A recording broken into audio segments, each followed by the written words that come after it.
RI Academy Podcast One Student, One Creativity.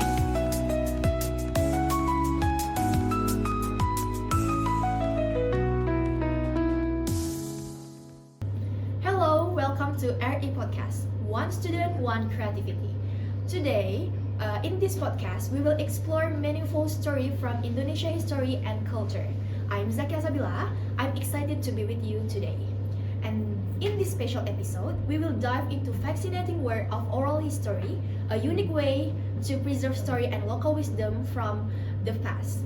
Fast down direct through storytelling instead of written record. And of course, I'm not alone here. Joining with me, Salsabila Kurnia Ramadhani or Salsa, as a cultural researcher who has documented many traditional stories. Okay, Salsa, how are you? Hello, my name is Salsabila Kurnia Ramadhani. Hello everyone, I'm doing great and it's such a pleasure to be at a podcast, and I hope that our listener also can enjoy this podcast and can get lesson of this podcast. Okay, I'm really happy to have you here. So, if you are curious about oral history and what the importance of oral history, stay tuned.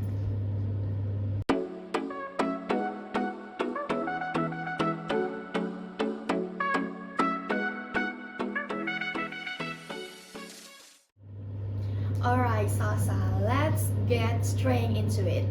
In your opinion, what exactly is oral history and why it is so important for us to learn about it?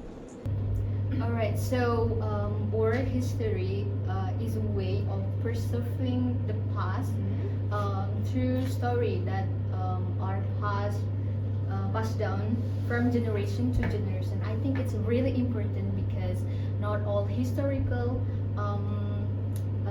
are written down in a book. So I think there's so much like maybe story local or even traditional just exists in people memories, and it just shared by storytelling.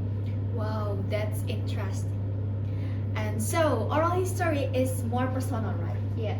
Okay, because of it comes directly from experience of the people who live through those events.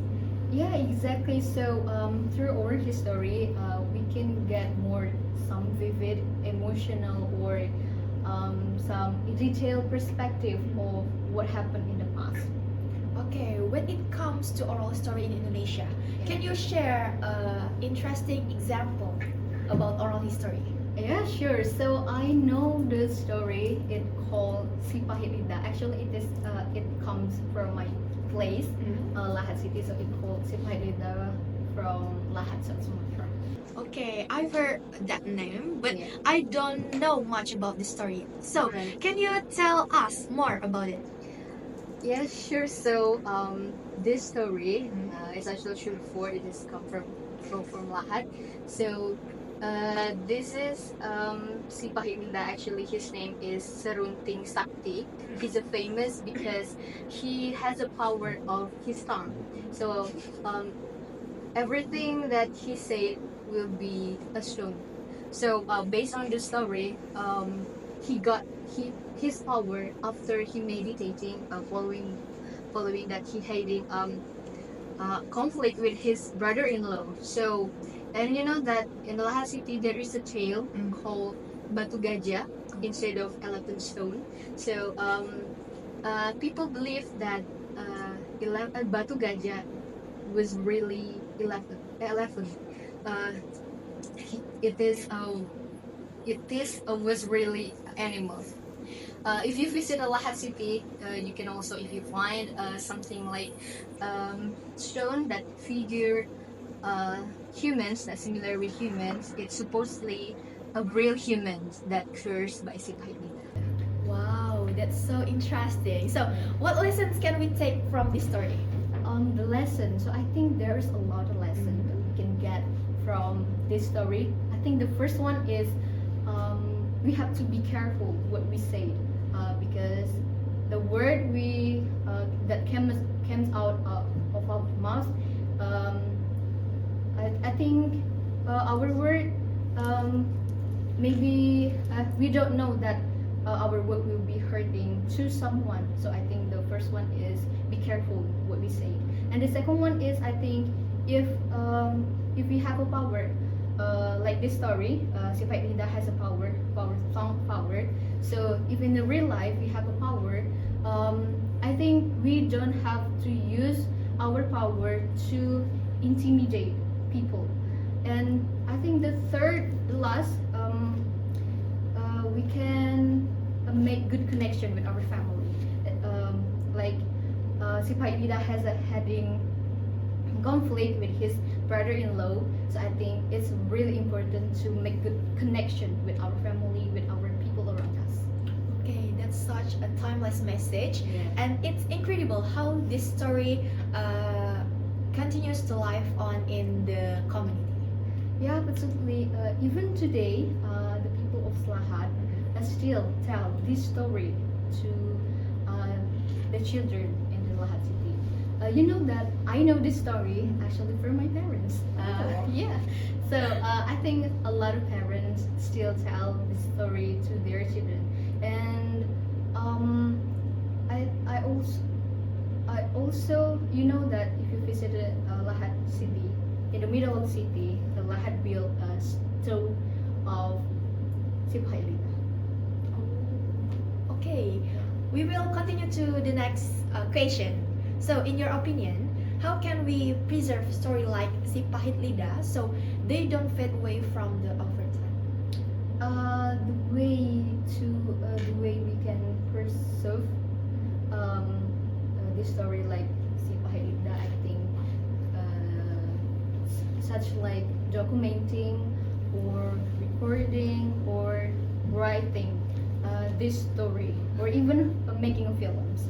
And it is really important also to teach, to bring story like this, the oral history, to school or community, so the younger generation can Learn. can learn and appreciate the oral history.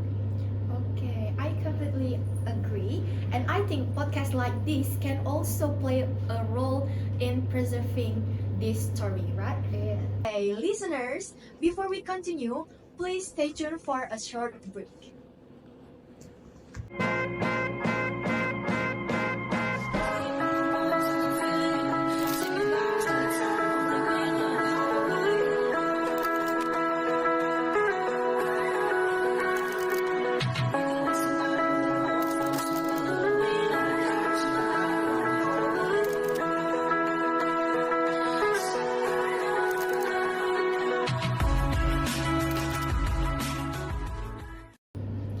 Thank you for staying with us.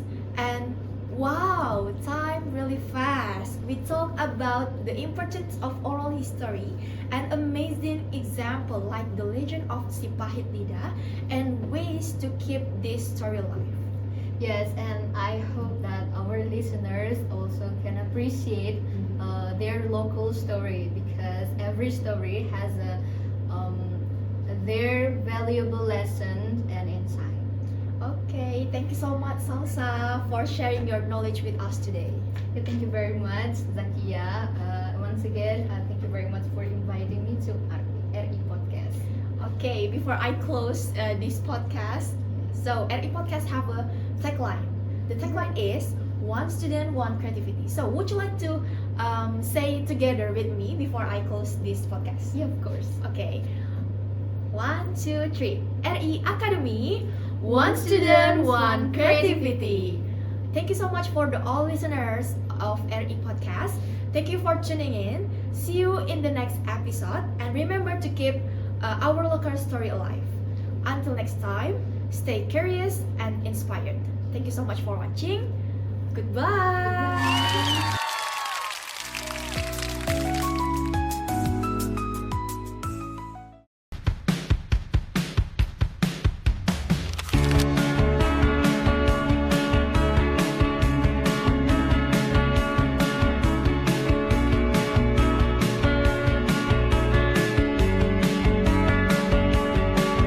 It's her. Nothing else makes me feel high. such a light. This girl, something